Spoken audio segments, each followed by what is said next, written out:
Welcome to Our Girl Relationships. We talk about the problems people face in their day-to-day lives.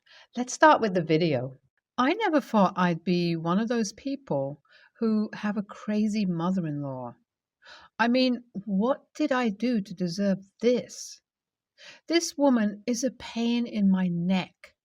It's like she's always hovering around us, that I wonder if I married her and her daughter. My wife has tried several times to tell her mom to back down, but she just can't let go. I understand to an extent because my wife is an only child and her father left when she was 2. He just up and left without an explanation after giving her mom a difficult time. The only thing I'm grateful for about their union is that my wife is the result. The rest of it is not worth it. My mother-in-law doesn't trust any man near her daughter because she is afraid they will do the same thing that was done to her. I sure do not plan to leave my loving wife, not now, not ever. While my wife and I were dating, my mother-in-law would scrutinize everything I did. She tried to find a fault before we finally tied the knot. I thought that if I went through the marriage, she would understand that I didn't plan to leave. But that wasn't enough. We have 2 babies now, but she is still hovering. I'm beginning to think there is nothing I can do to change her mind, but I didn't want to keep living like this. I seriously cannot stand it. She is always in our business and comes to the house whenever she likes. The mistake we made was to give her a key to our home. We did that because both my wife and I work, and we felt more comfortable leaving the kids with her instead of any nanny since they were still so young. But now, I think a babysitter would do just fine. One weekend, she came by the house. We had just put the kids to bed so my wife and I could have our intimate time, and there she was, barging into our home. I was looking forward to spending time with my wife before we unwillingly welcomed an intruder. A few times, she accused me of not spending enough time with my family, and she was sure I couldn't keep her home, blah, blah, blah. That got my wife so upset, she asked her to leave. But she is her mom and didn't like standing up to her even when she knew she was right. That's the only thing I didn't appreciate in my wife. So I was surprised that she asked her to leave at the time. But that was the only time she stood up to her for me, and it was beginning to feel like I was the enemy. I find it hard to believe that I have to carry this cross. I work in the cybersecurity industry and my work is very classified, so I can't give so many details. However, on a very fateful day, I worked from home and we asked my mother-in-law to watch the kids while my wife went to work. Whenever my wife isn't around, I become the enemy. My mother-in-law mistreats me when my wife is around, but it is worse when she isn't. I was swamped working and I lost track of time. She came into our home office and started ranting about how irresponsible I was and that I couldn't come to check on the kids.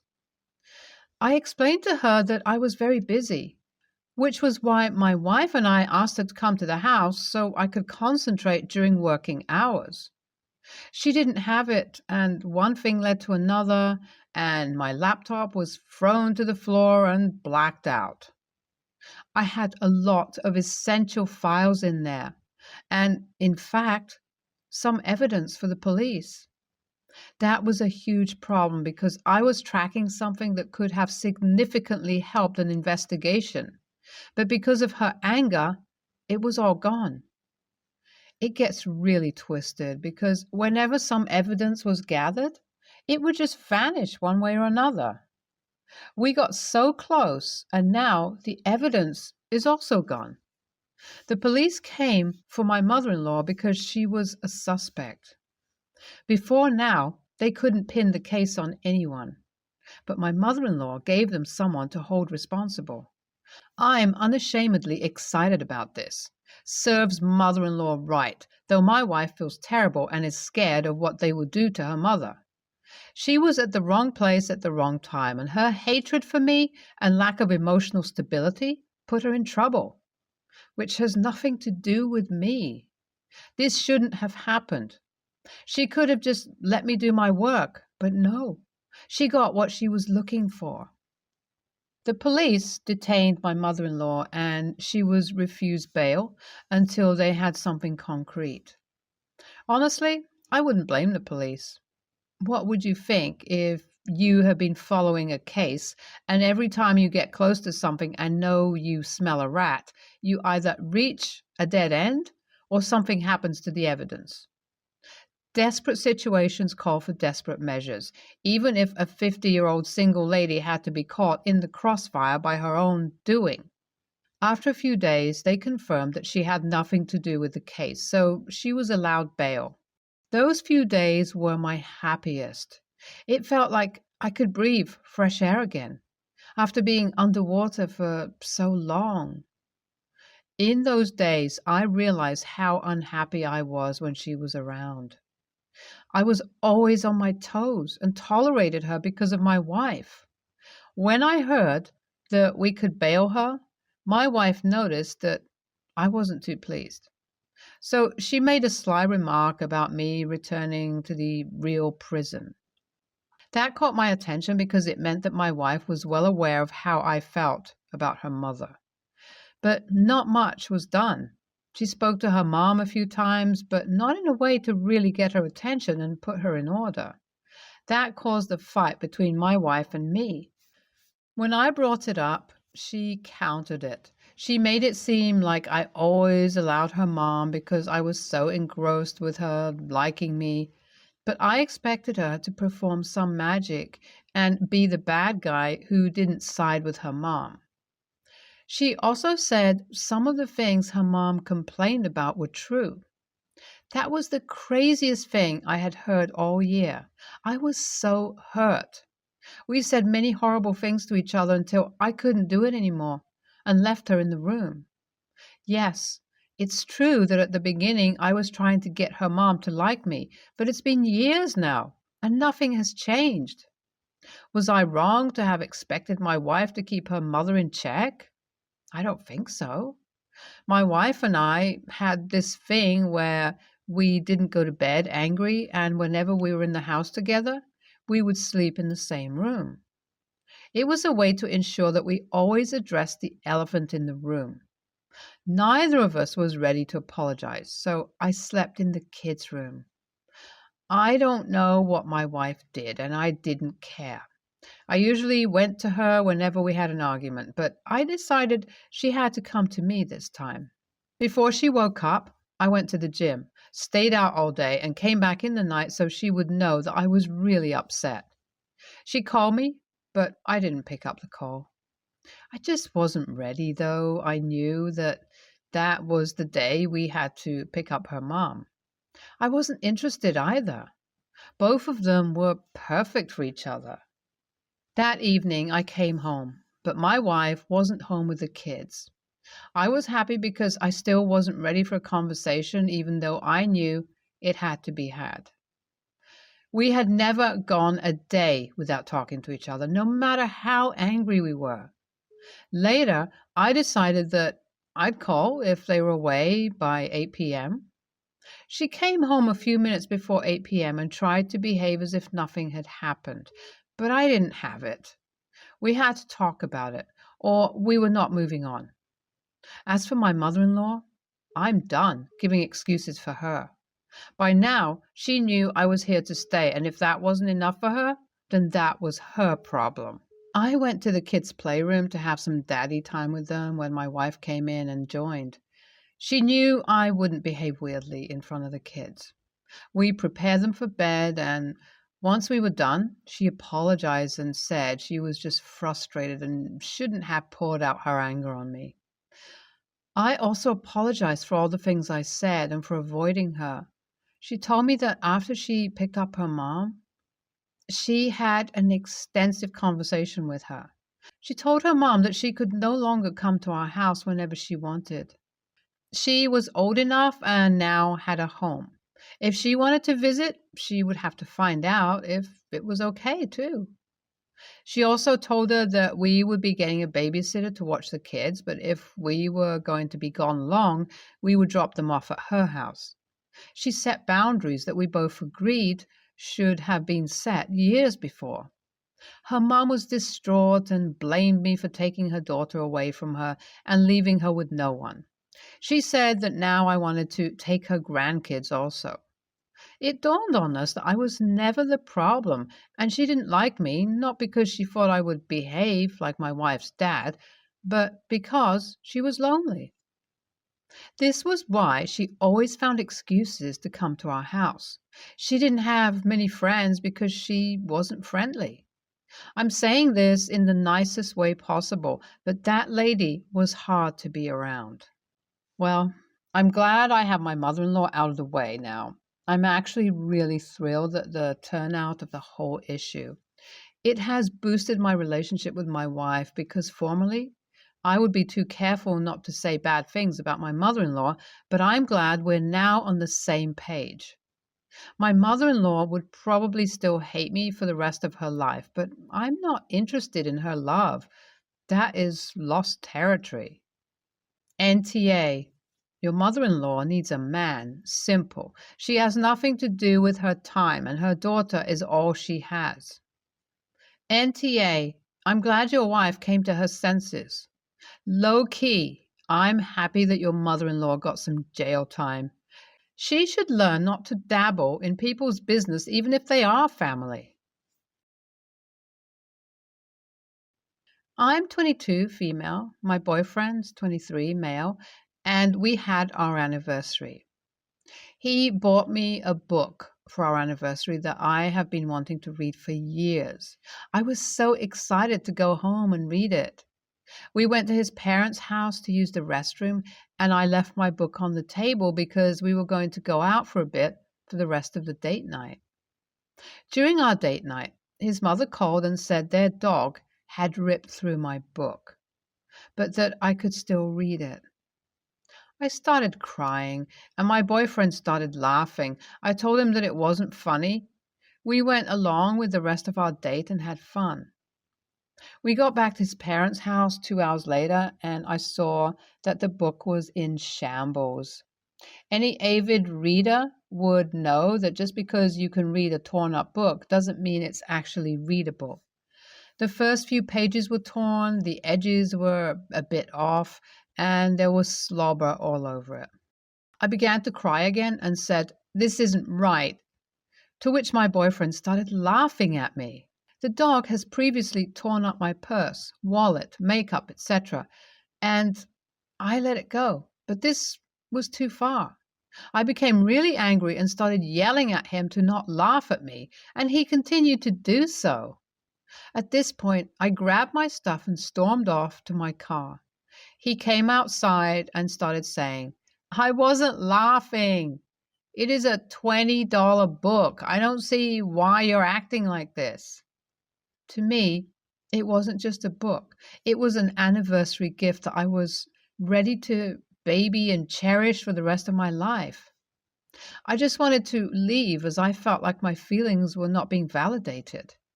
His mom came outside and said, "Don't you think you're being a little dramatic?"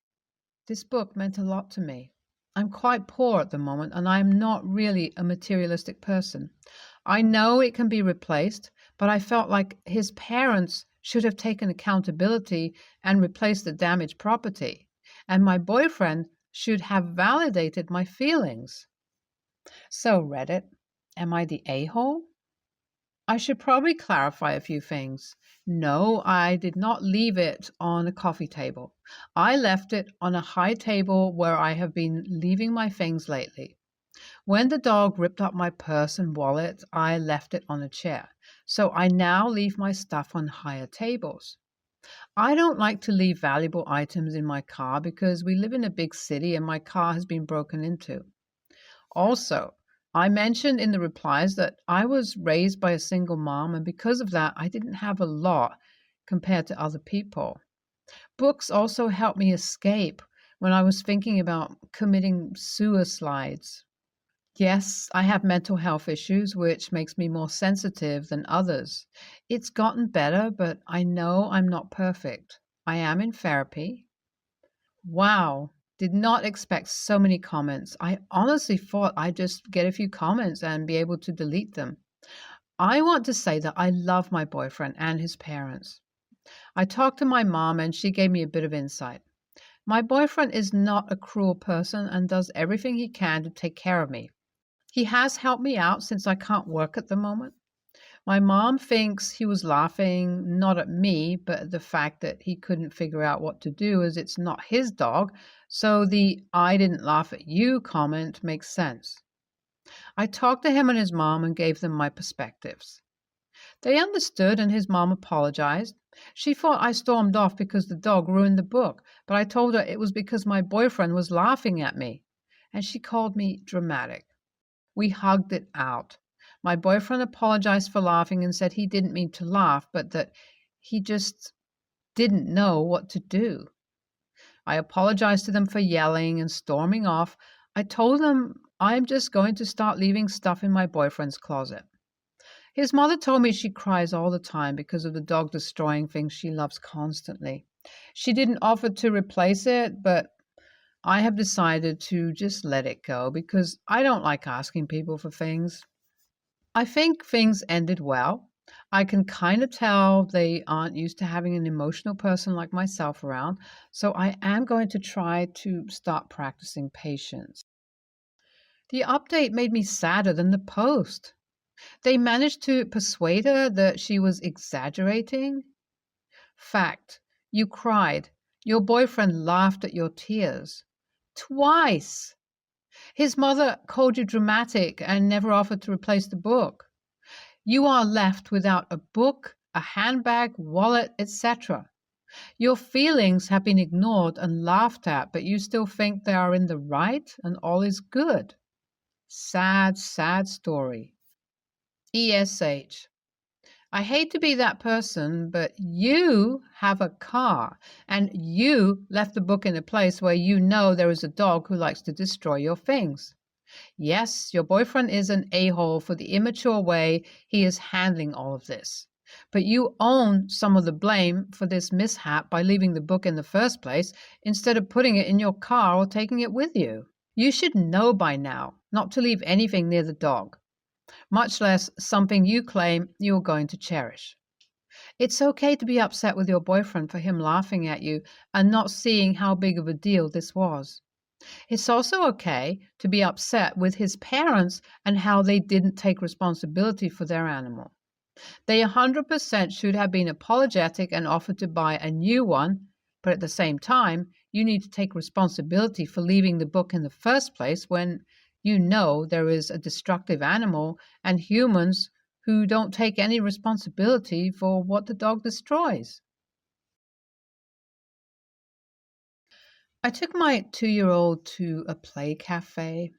She wanted to wear her sparkly fairy dress, but as soon as we got there, she wanted to try on something from the costume box. I took off her dress, she had base layers underneath, and put it on the chair at the table where we were sitting. We went off to play and then went back to our table to eat. After a few minutes, my daughter starts bawling and pointing at another little girl, a bit older, maybe 4, who is wearing her dress. She must have gone up to our table and taken it. No big deal. Kids are always rummaging through other people's bags. Her mom was having coffee and chatting to another mom, so obviously hadn't noticed her take it and then just assumed it was from the dressing up box. I tried to calm my daughter down for 10 minutes, explaining that it was nice to share our things and the little girl would be upset if we asked for it back. And I tried distracting her with other things, but 2-year-olds are stubborn and all she wanted was to wear her dress. She was having such a meltdown that my only choices were to either take her home, in which case I'd have had to ask for the dress back before we left, or to speak to the mom. I found a princess dress from the dressing up box and approached the two moms, explained the situation, that it was my daughter's dress from home and it had been on the chair, apologized, saying I should have hidden it in our bag, and said, "Would you mind if we did a swap for this princess dress?" I said, "Please take your time. I don't want to upset your daughter. I'll carry on trying to distract mine." The other little girl obviously wasn't happy about having to take it off, but after about 10 minutes of wrangling, the mom got it off and put it back on our table without saying anything. Then she proceeded to glare at me for the rest of the session.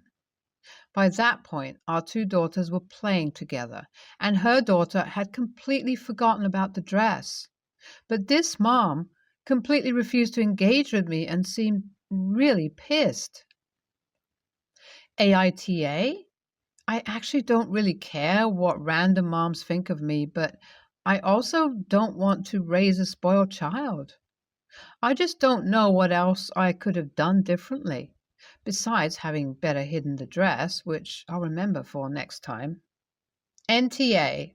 And I may get some downvotes for this, but when my kids were younger, I didn't always push the "you need to share" thing. If one kid is happily playing with something and another kid suddenly wants it, why should kid A have to give it up to the second one then and there? To me, that only teaches kid B that they can get what they want when they want it, and that's not how life works. They can learn to wait their turn. As for the dress, yes, you should have put it in your bag straight away. So, lesson learned. The other mom sounds insufferable. I took my kids to places like that as toddlers and saw things like that all the time.